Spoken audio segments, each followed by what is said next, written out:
Bharat Ratna doctor Bhimrao Ambedkar ಅವರಿಗೆ ಕೋಟಿ ಕೋಟಿ ನಮನ. ಇವರ ಜೀವನವನ್ನು ಆಧರಿಸಿ ಈ ಧಾರಾವಾಹಿಯನ್ನು ನಿರ್ಮಿಸಲಾಗಿದೆ. ರಾಷ್ಟ್ರಕ್ಕೆ, ರಾಷ್ಟ್ರದ ಜನರಿಗೆ ಅಂಬೇಡ್ಕರರ ಕೊಡುಗೆ ಅಪಾರ. ಹಲವಾರು ಅಧಿಕೃತ ಪುಸ್ತಕಗಳನ್ನು ಆಧರಿಸಿ ಈ ಕಥೆಯನ್ನು ತಮ್ಮ ಮುಂದೆ ಇಡಲಾಗಿದೆ. ಈ ಧಾರಾವಾಹಿಯನ್ನು ವಾಹಿನಿಯು ನಿಷ್ಠೆಯಿಂದ ನಿರ್ಮಿಸಿದ್ದು, ಬಾಬಾ ಸಾಹೇಬರ ಜೀವನ ಮತ್ತು ಸವೆಸಿದ ಹಾದಿ ಪ್ರತಿಯೊಬ್ಬರಿಗೂ ಸ್ಫೂರ್ತಿ ನೀಡುತ್ತದೆ ಎಂಬುದನ್ನು ವಾಹಿನಿಯು ಬಲವಾಗಿ ನಂಬಿದೆ. ಅಪ್ಪ, ನಿಮ್ಮಿಂದ ನಾನು ಇದನ್ನ ನಿರೀಕ್ಷೆ ಮಾಡಿರಲಿಲ್ಲ. ಮೊದಲನೇದಾಗಿ ನೀವು ಹೀಗೆಲ್ಲ ಮಾತಾಡಲೇಬಾರ್ದಾಗಿತ್ತು. ಎರಡನೇದಾಗಿ ನೀವು ಈ ಹೋರಾಟನ ಮುಂದಿಟ್ಕೊಂಡು ನೀವು ಕಷ್ಟಪಡಬಾರ್ದು, ನಮ್ಮನ್ನು ಭಾವನೆಗಳಲ್ಲಿ ಸಿಕ್ಕಾಕಿಸ್ಬಾರ್ದು. ನನಗಿದು ಭಾವನೆ ವಿಷಯನೇ. ನೀನು ವಿದೇಶಕ್ಕೆ ಹೋಗಿ ಓದ್ಬೇಕನ್ನೋದು ನನ್ನ ಗುರಿ. ಇದಕ್ಕಿಂತ ದೊಡ್ಡ ಕನಸು ನನಗೆ ಯಾವುದೂ ಇಲ್ಲ. ಸರಿ, ಆಯ್ತು. ಪ್ರತಿಯೊಬ್ಬ ವ್ಯಕ್ತಿಗೂ ಅವ್ರದ್ದೇ ಆದ ಕನಸುಗಳಿರುತ್ತೆ ಅಪ್ಪ. ಕನಸು ಕಾಣೋ ಹಕ್ಕು ನಿಮಗೂ ಇದೆ. ಅದೇ ಕಾರಣಕ್ಕೋಸ್ಕರ ನಿಮ್ಮ ಜೊತೆ ನಾವೆಲ್ಲರೂ ಸೇರಿ ಹೋರಾಟ ಮಾಡ್ತಾ ಇರೋದು. ಹಾಗಿದ್ಮೇಲೆ ಅದ್ರ ಫಲಿತಾಂಶ ಏನು ಬರುತ್ತೋ ಅದನ್ನು ನಾವು ಒಟ್ಟಾಗಿ ಸ್ವೀಕರಿಸಬೇಕು. ನೋಡಿಯಪ್ಪ, ಇನ್ನು ಮುಂದೆ ಯಾವುದೇ ಕಾರಣಕ್ಕೂ ಈ ಹೋರಾಟನ ಮುಂದೆ ಇಟ್ಕೊಂಡು ನಾವು ಯಾರೂ ಭಾವುಕರಾಗೋದು ಬೇಡ. ಈ ಹೋರಾಟದ ಫಲಿತಾಂಶ ಏನೇ ಬಂದರೂ ಅದ್ರ ಬಗ್ಗೆ ಚಿಂತಿಸೋದು ಬೇಡ.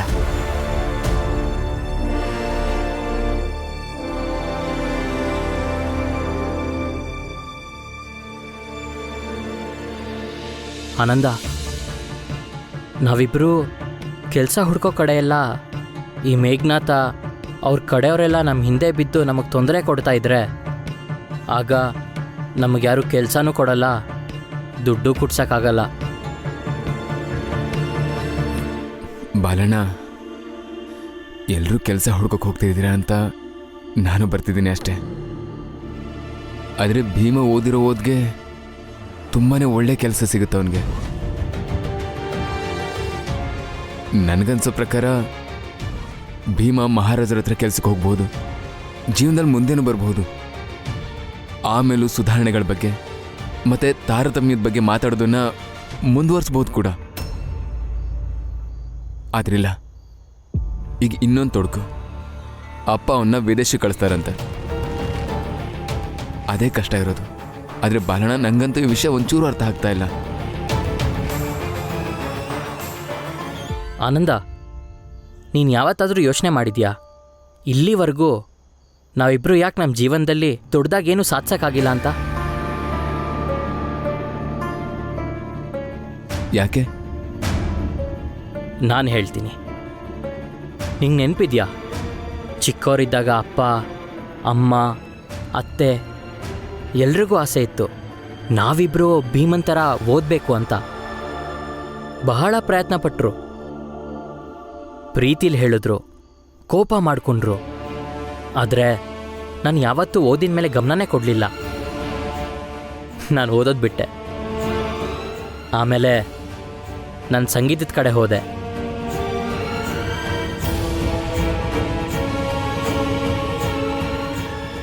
ಸ್ವಲ್ಪ ದಿನ ಅಲ್ಲೂ ಕೆಲಸ ಮಾಡಿದೆ. ಆಮೇಲೆ ನನಗೆ ಅಲ್ಲೂ ಕೂಡ ಮನಸ್ಸೋಯ್ತು. ಆಮೇಲೆ ನೀನು ಓದಕ್ಕೆ ಶುರು ಮಾಡ್ಕೊಂಡಿದ್ದೆ. ಆಮೇಲೆ ನಿಂಗೂ ಓದಿನ ಮೇಲೆ ಆಸಕ್ತಿ ಹೋಯಿತು. ನಾವಿಬ್ಬರೂ ಜೀವನದಲ್ಲಿ ಬೇರೆ ಬೇರೆ ಕೆಲಸ ನೋಡ್ಕೊಂಡ್ವಿ ಬಿಟ್ಟರೆ ನಾವಿಬ್ಬರೂ ಒಂದೇ ಕೆಲಸದ ಮೇಲೆ ಗಮನ ಕೊಡಲೇ ಇಲ್ಲ. ಆದರೆ ಭೀಮಾ ಪ್ರತಿನಿತ್ಯ ಮನಸ್ಸನ್ನ ಒಂದೇ ಕಡೆ ಇಟ್ಕೊಂಡು ಓದಿದ್ದ. ಮುಂದೆ ಸಾಕ್ತಾ ಸಾಕ್ತಾ ಇಲ್ಲಿವರೆಗೂ ಬಂದಿದ್ದಾನೆ ಅಂದರೆ ಇವತ್ತು ವಿದೇಶಕ್ಕೆ ಕಳಿಸೋದಕ್ಕೂ ಕೂಡ ಕಷ್ಟ ಇಲ್ಲ ಅನ್ಸುತ್ತೆ. ಆದ್ದರಿಂದ ಹೋಗಲಿ ಬಿಡು, ಅವನು ನಮ್ಮಲ್ಲಿ ಒಬ್ಬ ಆದರೂ ವಿದೇಶಕ್ಕೆ ಹೋಗಲಿ. ಆದರೆ ಬಾಲಣ್ಣ, ಅಷ್ಟೊಂದು ದುಡ್ಡು ಎಲ್ಲಿಂದ ತರೋದು ನಾವು? ಬಾಲ, ಆನಂದ, ನಾವೆಲ್ಲರೂ ಸೇರಿ ಒಂದು ನಿರ್ಧಾರ ಮಾಡಿದ್ದೀವಿ. ಈ ಮೂಲಕ ನಾವು ದುಡ್ಡನ್ನು ಕೂಡಿಸ್ಬೋದು.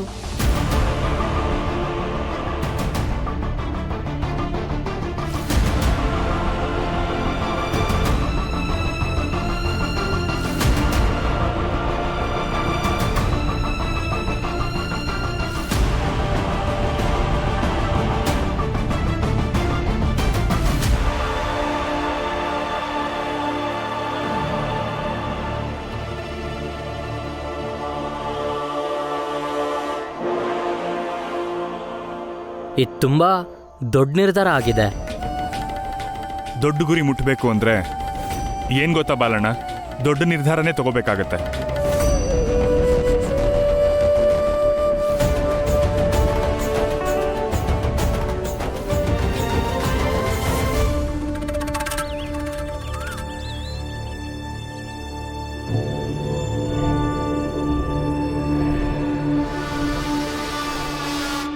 ವಿಚಿತ್ರವಾಗಿದೆಯಲ್ಲ, ದುಡ್ಡು ಕೊಡೋರು ಯಾರೂ ಇಷ್ಟೊತ್ತರೆಗೂ ಕೆಲಸಕ್ಕೆ ಹೋಗಿಲ್ಲ.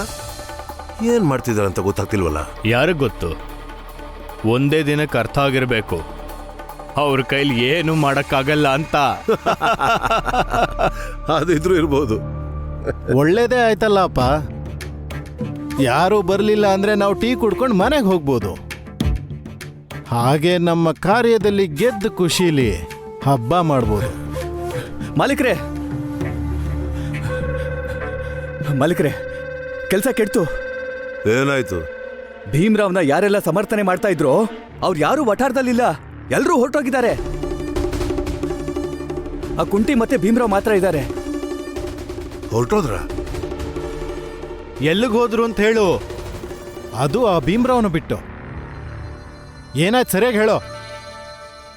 ಭೀಮಾ, ರಾತ್ರಿನೇ ಎಲ್ರೂ ನಿರ್ಧಾರ ಮಾಡ್ಕೊಂಡು ಅವರೆಲ್ಲರೂ 4-5 ದಿನ ಹೊರಗಡೆ ಹೋಗಿ ಆ 4-5 ದಿನ ದುಡ್ಡನ್ನ ಹೊಂದಿಸ್ಕೊಂಡು ಮನೆಗೆ ವಾಪಸ್ ಬರ್ತಾರೆ. ಏನು ಇದಕ್ಕೆ ರಮಾನು ಹೂ ಅಂದ್ಲ?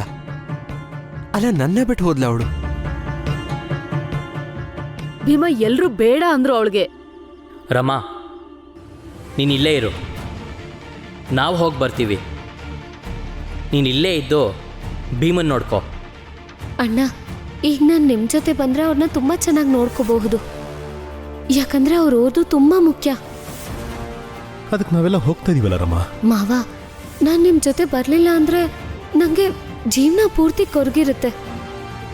ಗಂಡನ್ನ ವಿದೇಶಕ್ಕೆ ಕಳ್ಸೋದಕ್ಕೆ ಎಲ್ಲರೂ ಕಷ್ಟಪಟ್ರು, ನಾನೇನು ಮಾಡಲಿಲ್ಲ ಅಂತ. ದಯವಿಟ್ಟು ಕರ್ಕೊಂಡು ಹೋಗಿ. ಮತ್ತೆ ಪತ್ನಿ ಧರ್ಮನ ಆಮೇಲೆ ನಿಭಾಯಿಸ್ತೀನಿ. ಆದರೆ ಈ ಕ್ಷಣ ಜಾತಿ ನಾಯಕನಿಗೆ ಮುಂದೆ ಹೋಗೋದಕ್ಕೆ ಆಗಿರೋ ಅಡ್ಡನ ಕಳೆಯೋಣ.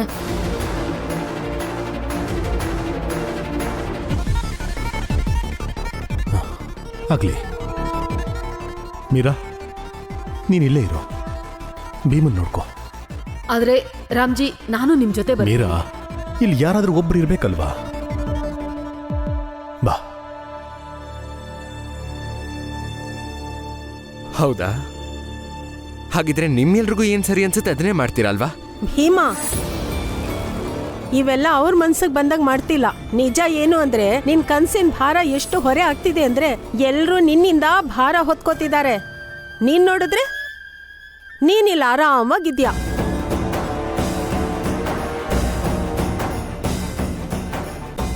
ನೀನು ಮಹಾರಾಜರ ಹತ್ರನಾದ್ರೂ ಹೋಗು, ವಿದೇಶಕ್ಕಾದ್ರೂ ಹೋಗು, ನಿನ್ ಹಣೆ ಬರ.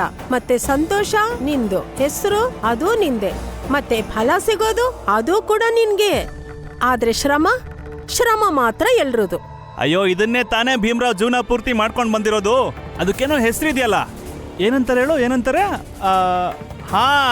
ನರಿ ಬುದ್ಧಿ.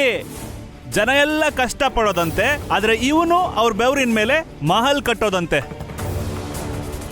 ಮಂಚಯ್ಯ, ನಾಲ್ಗೆ ಬಿಗಿ ಇರ್ಲಿ. ಅವರೆಲ್ಲ ಹೋಗಿರೋದು ಅವ್ರಾಗೆ ಇಷ್ಟಪಟ್ಟು, ಯಾರು ಬಲವಂತವಾಗಿ ಕರ್ಕೊಂಡು ಹೋಗಿಲ್ಲ. ಅವರೆಲ್ಲರೂ ಭೀಮನ್ ಮೇಲೆ ಪ್ರೀತಿ ಇಟ್ಟಿದ್ದಾರೆ.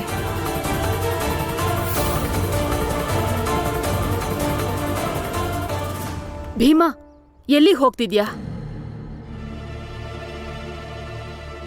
ಕೆಲಸ ಹುಡ್ಕಕ್ಕೆ ಹೋಗ್ತಿದ್ದೀನತ್ತೆ, ದುಡ್ಡು ಸಂಪಾದಿಸೋದಕ್ಕೆ. ಈಗ ಎಲ್ಲರೂ ತಮ್ಮ ಪ್ರಯತ್ನ ಮಾಡ್ತಿದ್ದಾರೆ ಅಂದಮೇಲೆ ನಾನು ನನ್ನ ಪ್ರಯತ್ನ ಮಾಡಬೇಕಲ್ವಾ? ಅತ್ತೆ, ನನ್ನ ಸಯ್ಯಾಜಿ ಮಹಾರಾಜರು ಒಪ್ಪಂದನ ಯಾವತ್ತೂ ಮುರಿಯೋದಕ್ಕೆ ಇಷ್ಟಪಡಲ್ಲ. ಆದರೆ ಇದೊಂದು ದಾರಿ ಅಂತಿದ್ರೆ ಇದೇ ದಾರಿನಲ್ಲಿ ನಾನು ಮುನ್ನುಗ್ಗಿ ವಿದೇಶಕ್ಕೆ ಹೋಗ್ತೀನಿ. ಪ್ರಯತ್ನಕ್ಕೆ ಮೋಸ ಮಾಡಲ್ಲ. ಎಲ್ಲರ ಪ್ರಯತ್ನಕ್ಕೂ ಒಂದು ಗೌರವ ಇರುತ್ತೆ.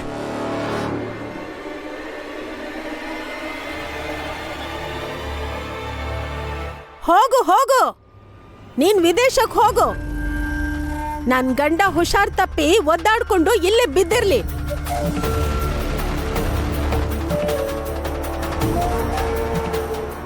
ಮತ್ತೆ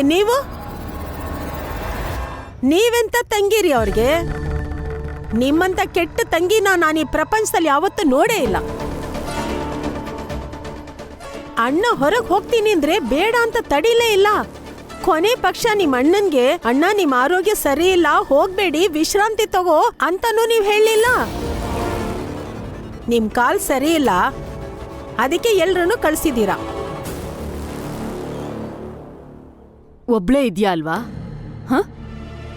ಇನ್ನೂ 5 ದಿನ ಒಂಟಿಯಾಗಿ ಆರಾಮಾಗಿ ಮನೇಲಿರೋ. ಹೇಗೂ ನಿನ್ಗೆ ಮನೆಯವ್ರು ಕಂಡ್ರೆ ಆಗಲ್ವಲ್ಲ.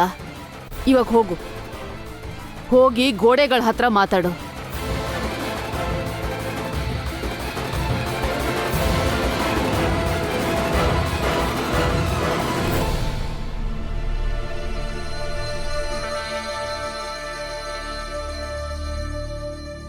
ನನ್ನ ಕರ್ಮ, ನನ್ನ ಹೆಂಡ್ತಿನೂ ಹೋಗಿದ್ದಾಳೆ ನೋಡು.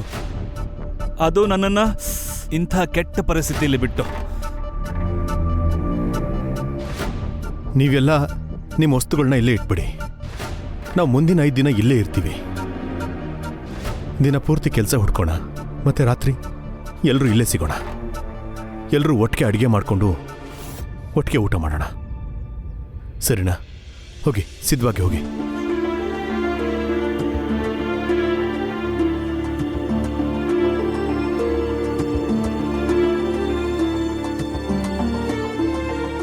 ಬಾಲಾ, ವಸ್ತುಗಳೆಲ್ಲ ಇಲ್ಲೇ ಇರುತ್ತಲ್ವಾ?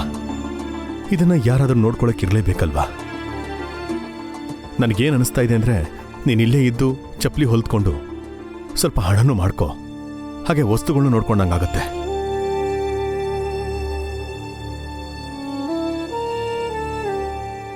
ಅಪ್ಪ, ನನಗೆ ಗೊತ್ತು ದುಡ್ಡು ಹೇಗೆ ಸಂಪಾದಿಸ್ಬೇಕು ಅಂತ, ಹಾಗೆ ಕೆಲಸ ಹೇಗೆ ಹುಡುಕ್ಬೇಕು ಅಂತ.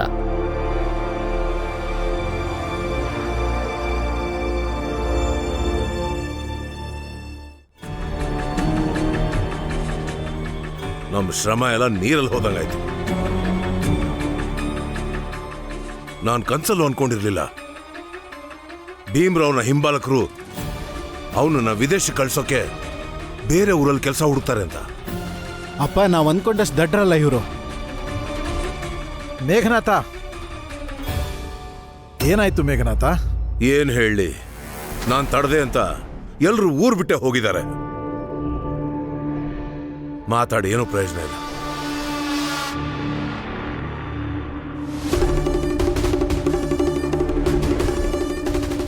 ಇವನಿದ್ದಾನಲ್ಲ, ಇವನ್ನೇ ತಡೆಯೋಣ. ಭೀಮ್ರಾವ್,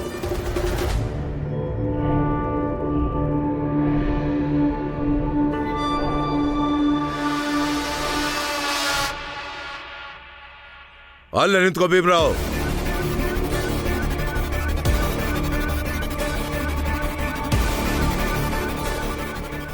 ನಿನ್ನ ಹಿಂಬಾಲಕರೆಲ್ಲರೂ ಕೆಲಸ ಹುಡ್ಕೊಂಡು ಊರ್ ಬಿಟ್ಟು ಹೋಗಿದ್ದಾರೆ.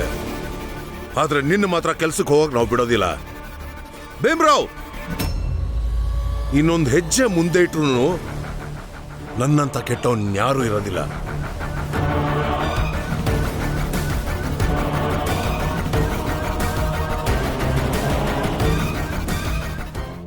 ಭೀಮ್ರಾವ್, ಕೊನೆಯದಾಗಿ ಎಚ್ಚರಿಕೆ ಕೊಡ್ತಾ ಇದ್ದೀನಿ. ಇನ್ನೊಂದು ಹೆಜ್ಜೆ ಮುಂದೆ ಇಟ್ರು ನಾನು ನಿನ್ ಸಾಯಿಸ್ಬಿಡ್ತೀನಿ. ಹಿಂದಕ್ಕೆ ಹೋಗ್ತಾ ಇರೋ, ಹೋಗೋ ಹೋಗೋ. ಮೇಘನಾಥ್ ಅವರೇ, ನನ್ನ ಎಲ್ಲ ಸಮರ್ಥಕರು ತಮ್ಮ ಮನೆ ಮಠ ಬಿಟ್ಟು ಕೆಲಸ ಮಾಡಿ ದುಡ್ಡು ಸಂಪಾದಿಸೋದಕ್ಕೆ ಹೋಗಿದ್ದಾರೆ. ಮನೆ ಬಿಟ್ಟು ಹೋಗೋ ನೋವು, ಹಸು, ಬಾಯಾರಿಕೆಯ ಕಷ್ಟ, ಇವೆಲ್ಲದ್ರ ಮುಂದೆ ನನ್ನ ಜೀವ ಹೋದ್ರೂ ನನಗೆ ಪರವಾಗಿಲ್ಲ. ಆದರೆ ಇವತ್ತು ಒಂದು ಮಾತನ್ನು ನೆನ್ಪಿಟ್ಕೊಳ್ಳಿ. ಯಾವ ಜನಗಳು ನನ್ನ ವಿದೇಶಕ್ಕೆ ಕಳಿಸೋದಕ್ಕೋಸ್ಕರ ಎಲ್ಲದನ್ನು ತ್ಯಾಗ ಮಾಡಿದರು, ಅಕಸ್ಮಾತ್ ನನಗೇನಾದರೂ ಆದರೆ ಅವರೆಲ್ಲ ನಿಮ್ಗೆ ಏನು ಮಾಡ್ಬೋದು ಅನ್ನೋ ಅಂದಾಜಾದರೂ ಇದೆಯಾ ನಿಮಗೆ? ಮತ್ತು ನನ್ನ ಪರಿಸ್ಥಿತಿಗೆ ಯಾರು ಕಾರಣ ಅಂತ ಹುಡ್ಕೋದಕ್ಕೆ ಅವ್ರು ಖಂಡಿತವಾಗ್ಲೂ ಹೆಚ್ಚು ಸಮಯ ಬೇಕಾಗಲ್ಲ.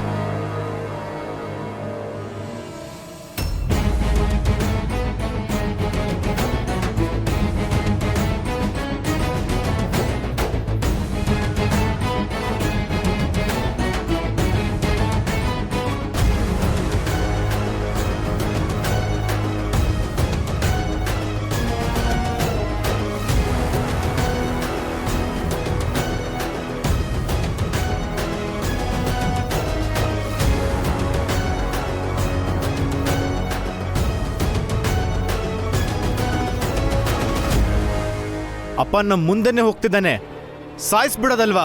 ಅರೆ ಮೂರ್ಖ, ಪರಿಸ್ಥಿತಿನ ಅರ್ಥ ಮಾಡ್ಕೋ. ಈಗ ನಾವು ಇವನನ್ನು ಮುಟ್ಟಿದ್ರೆ ನಮ್ಮಲ್ಲಿ ಯಾರು ಉಳ್ಕೋತಿರ್ಲಿಲ್ಲ. ಅದಕ್ಕೆ ಹೋಗೋಕ್ ಬಿಟ್ಟೆ ಇವನ್ನ. ಸಮಯ ಕಾಯೋಣ, ಆಮೇಲೆ ಒಂದ್ ಕೈ ನೋಡಿದ್ರಾಯ್ತು. ಭೀಮ್ರಾವ್ನು ಹಿಂಬಾಲಕರಿದಾರಲ್ಲ, ನನ್ನ ಮಕ್ಕಳೆಲ್ಲ ಊರ್ ಬಿಟ್ಟೋದವ್ರು, ಅವರಲ್ಲಿ ಒಂದಿಬ್ಬರನ್ನ ಎತ್ಬಿಡೋಣ, ಯಾರಿಗೂ ಗೊತ್ತಾಗಲ್ಲ. ಅರ್ಥ ಆಯ್ತಾ? ಇನ್ನೊಂದು ಮಾತು ತಿಳ್ಕೋ ಶಿಶುಪಾಲ, ಭೀಮ್ರಾವ್ನ ಸಾಯಿಸೋದಕ್ಕಿಂತ ಮುಖ್ಯವಾಗಿ ಇವನ್ನ ಜೀವಂತವಾಗಿ ಇಟ್ಕೊಂಡು ಇವನ ಯೋಚನೆಗಳನ್ನ ಸಾಯಿಸ್ಬೇಕು. ಅದನ್ನ ಅವನ ಕಣ್ಣಲ್ಲಿ ನೋಡಿ ನೊಂದ್ಕೋಬೇಕು. ಅವನ ಯೋಚನೆಗಳೆಲ್ಲ ಮಣ್ಣಲ್ಲಿ ಸೇರ್ಕೊಂಡು ಧೂಳಾಗೋದನ್ನ. ಮೇಘನಾಥ್ ಅವ್ರ ಮಾತು ಸರಿ ಇದೆ, ನಾವು ಹೀಗೇನೆ ಮುಂದುವರಿಯೋಣ. ಏನಂತೀರಪ್ಪ? ನಾವೀಗ ಸದ್ಯಕ್ಕೆ ಆ ಭೀಮ್ರಾವ್ನ ಮರ್ತು ಬಿಡೋಣ. ಇವನ ಹಿಂಬಾಲಕರನ್ನ ಮೊದಲು ಹುಡುಕಿ ಎಲ್ಲ ಹೋಗಿದಾರೆ ಅಂತ ನೋಡಿ, ಅವ್ರು ಎಲ್ಲೇ ಸಿಕ್ಕಿದ್ರು ಒಂದಿಬ್ಬರನ್ನ ಅಲ್ಲೇ ಹಾಕ್ಬಿಡಿ. ತುಂಬಾನೇ ನಿಯತ್ತಾಗಿ ಸೇವೆ ಮಾಡ್ತಾ ಇದಾರೆ ಭೀಮ್ರಾವ್ಗೆ. ಒಂದಿಬ್ಬರು ಬಲಿ ಆಗ್ಲೇಬೇಕು.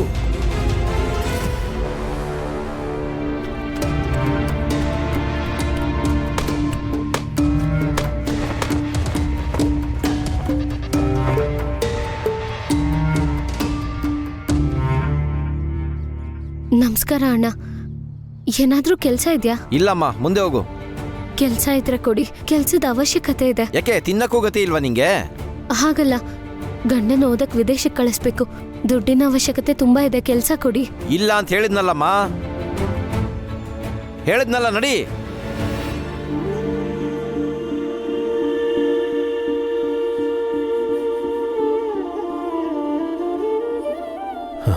ಅಣ್ಣ, ಒಂದು ನಿಮಿಷ ಕೇಳಿ. ಯಾವುದಾದ್ರೂ ಕೆಲಸ ಕೊಟ್ಟರೆ ನಿಮ್ಮಿಂದ ತುಂಬ ಉಪಕಾರ ಆಗುತ್ತೆ. ದುಡ್ಡಿನ ಅವಶ್ಯಕತೆ ತುಂಬಾ ಇದೆ.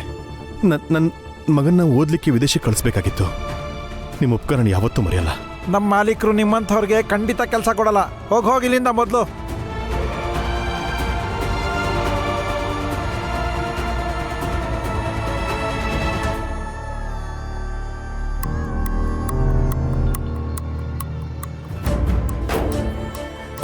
ಅಣ್ಣ, ನಾನು ಭೀಮರಾವ್ ಅಂತ. ಓದೋದಕ್ಕೆ ಅಂತ ವಿದೇಶಕ್ಕೆ ಹೋಗ್ಬೇಕು ಅಂತಿದ್ದೀನಿ, ಆದರೆ ನನ್ನ ಹತ್ರ ದುಡ್ಡಿಲ್ಲ. ಅದಕ್ಕೆ ಕೆಲಸ ಹುಡುಕ್ತಾ ಇದ್ದೀನಿ. ನಿಮ್ಗೆಲ್ಲಾದ್ರೂ ಕೆಲಸ ಗೊತ್ತಿದ್ರೆ ಹೇಳ್ಬೋದಾ? ಹೌದಾ? ಅದೇ ದೊಡ್ಡ ಮಾತಾಡ್ತೀಯಲ್ಲ, ಅದೇ ಭೀಮರಾವ್ ತಾನೇ ನೀನು? ವಿದೇಶಕ್ಕೆ ಬೇರೆ ಹೋಗ್ತೀನಿ ಅಂತ ಹೇಳ್ತ್ಯಾ? ತಲೆ ಕೆಟ್ಟಿದ್ಯೇನೋ ನಿಂಗೆ? ಇಲ್ಲ, ಸದ್ಯಕ್ಕೆ ಸರಿಯಾಗೇ ಇದ್ದೀನಿ. ಅದೇನೆಂದರೆ, ನನ್ನ ಪರಿವಾರದವರು, ನನ್ನ ವಠಾರದಲ್ಲಿರೋ ಜನರೆಲ್ಲ ಈಗಾಗಲೇ ಬೀದಿ ಅಲಿತಾ ಇದ್ದಾರೆ ಕೆಲಸಕ್ಕೋಸ್ಕರ, ದುಡ್ಡು ಕೂಡ್ಸೋದಕ್ಕೋಸ್ಕರ. ಹಾಗಿದ್ದಾಗ ನಾನು ಹೇಗೆ ಸುಮ್ಮನಿರಲಿ? ನಿಮಗೆ ಪರಿಚಯ ಇರೋರ ಹತ್ರ ಎಲ್ಲಾದರೂ ಕೆಲಸ ಇದ್ರೆ ಅಥವಾ ಎಲ್ಲಾದರೂ ಅವಶ್ಯಕತೆ ಇದ್ರೆ ನನಗೆ ಹೇಳಿ, ನಾನು ಕೆಲಸ ಮಾಡಿಕೊಡ್ತೀನಿ. ನಿಂಗೆ ಯಾವ ಕೆಲಸನೂ ಕೊಡ್ಸವನಲ್ಲ ನಾನು. ನಡೆಯಲಿಂದ.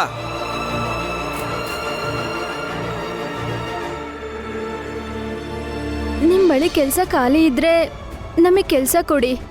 ನಮ್ಮ ಬಾಮೈದನ್ನ ವಿದೇಶಕ್ಕೆ ಕಳಿಸ್ಬೇಕು. ಸಾವ್ಕಾರ್ರೆ, ಯಾವ ಕೆಲಸ ಆದ್ರೂ ಪರವಾಗಿಲ್ಲ, ಕೊಡಿ ಸಾವ್ಕಾರ್ರೆ. ದುಡ್ಡಿನ ಅವಶ್ಯಕತೆ ತುಂಬಾನೇ ಇದೆ. ನನ್ನ ಸ್ನೇಹಿತಂಗೆ ಬೇಕಾಗಿದೆ, ಅವನು ವಿದೇಶಕ್ಕೆ ಓದಕ್ಕೆ ಹೋಗ್ಬೇಕು.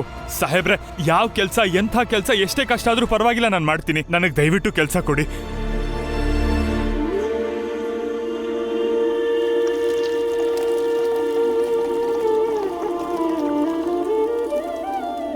ಈಗ ಹೇಳಿ, ಇವತ್ತು ಯಾರ್ಯಾರ ಕೆಲಸ ಸಿಕ್ತು ಅಂತ? ಅಣ್ಣ, ನನಗೆ ಕೆಲಸ ಸಿಕ್ತು. ಮಾವ, ನಂಗೂ ಕೆಲಸ ಸಿಕ್ತು. ಅಪ್ಪ, ಕೆಲಸ ನನಗೂ ಸಿಕ್ತು, ಆದರೆ ದುಡ್ಡು ಸ್ವಲ್ಪ ಕಡಿಮೆ ಕೊಟ್ಟರು. ಹಾಂ, ನಾನು ಒಂದಷ್ಟು ಕೆಲಸ ಮಾಡಿದೆ ಇವತ್ತು. ರಾಮ್ಜಿ ಅಣ್ಣ, ನಂಗೆ ಇವತ್ತು ಯಾವ ಕೆಲಸನೂ ಸಿಗ್ಲಿಲ್ಲ. ನಾನು ಹುಡುಕ್ದೆ ರಾಮ್ಜಿ ಅಣ್ಣ, ಆದ್ರೆ ಅವರು ಯಾವ ಕೆಲಸನೂ ಇಲ್ಲ ಅಂತ ಹೇಳಿದ್ರು. ನಂಗೂ ಕೆಲಸ ಸಿಗ್ಲಿಲ್ಲ ಅಣ್ಣ. ನಂಗೆ ನಾಳೆ ಬರೋದಕ್ಕೆ ಹೇಳಿದ್ದಾರೆ. ಕೆಲಸ ಇದ್ರೆ ಕೊಡ್ತೀನಿ ಅಂದ್ರು. ತೊಂದರೆ ಇಲ್ಲ, ಇವತ್ತು ಕೆಲಸ ಸಿಕ್ಕಿಲ್ಲ ಅಂದ್ರೆ ಏನಂತೆ? ಪ್ರತಿ ರಾತ್ರಿ ಕಳೆದ ಮೇಲೆ ಸೂರ್ಯ ಮತ್ತೆ ಹುಟ್ಟುತ್ತಾನೆ. ಆ ಸೂರ್ಯ ಪ್ರತಿದಿನ ಚೈತನ್ಯವನ್ನ ತಂದೆ ತರ್ತಾನೆ. ಯಾವುದೇ ಕಾರಣಕ್ಕೂ ನಾವು ಸೋಲ್ಬಾರ್ದು. ನಾವೆಲ್ಲ ರೀತಿ ಪ್ರಯತ್ನ ಪಟ್ಟು ಭೀಮ ಮುಂದಿನ ಓದನ್ನ ವಿದೇಶದಲ್ಲೇ ಓದಬೇಕು. ಸರಿನಾ?